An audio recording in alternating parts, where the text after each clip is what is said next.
75 hard ഡേയ്സിൻ്റെ 44-ാം ദിനം.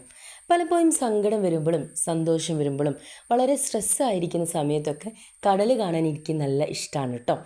ചിലപ്പോൾ ആരെങ്കിലുമൊക്കെ കൂടെ ഉണ്ടാവും, അല്ലെങ്കിൽ ബസ് കയറി ഇങ്ങനെ കടൽ കാണാൻ വേണ്ടി മാത്രമായിട്ട് പോകും. അവിടെ ഇങ്ങനെ ഇരിക്കുന്ന സമയത്ത് ഒരുപാട് സന്തോഷങ്ങളും സങ്കടങ്ങളൊക്കെ മനസ്സിലിങ്ങനെ തിരമാല കണക്കെ വന്നു പോയിക്കൊണ്ടേയിരിക്കും കേട്ടോ. അപ്പം ഇന്ന് വൈകുന്നേരം അപ്രതീക്ഷിതമായിട്ട് ഇങ്ങനെ ഇന്ന് ABDയും ആദമുണ്ട്, നമുക്കൊന്ന് കടൽ കാണാൻ പോയാലോ എന്ന് അക്ഷയ് ചോദിച്ച സമയത്ത് മനസ്സിൽ പ്രത്യേകിച്ച് സങ്കടങ്ങളോ സന്തോഷങ്ങളോ അല്ലെങ്കിൽ സ്ട്രെസ്സോ ഒന്നുമില്ലായിരുന്നു. പക്ഷെ എന്നിരുന്നാലും കടലല്ലേ, ഒന്ന് കണ്ടേക്കാം എന്ന് വെച്ച് പോയി.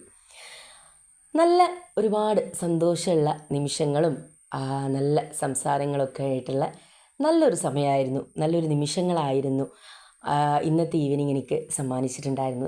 കുറച്ചധികം ഫോട്ടോസ് എടുത്തു, അതേപോലെ കടൽ കണ്ടു. ഇങ്ങനെ കണ്ടുകൊണ്ടിരിക്കുന്ന സമയത്ത് എത്തിയ സമയത്ത് അങ്ങനെ വിഷമോ അല്ലെങ്കിൽ പ്രത്യേകിച്ച് വലിയ സന്തോഷങ്ങളോ ഒന്നുമില്ലായിരുന്നു.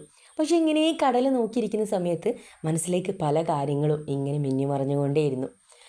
സന്തോഷത്തിനേക്കാളുപരി സങ്കടത്തിൻ്റെ തട്ടാണ് ഒന്ന് താന്നു നിൽക്കുന്നതെന്ന് എനിക്ക് പലപ്പോഴും തോന്നാറുണ്ട് കേട്ടോ.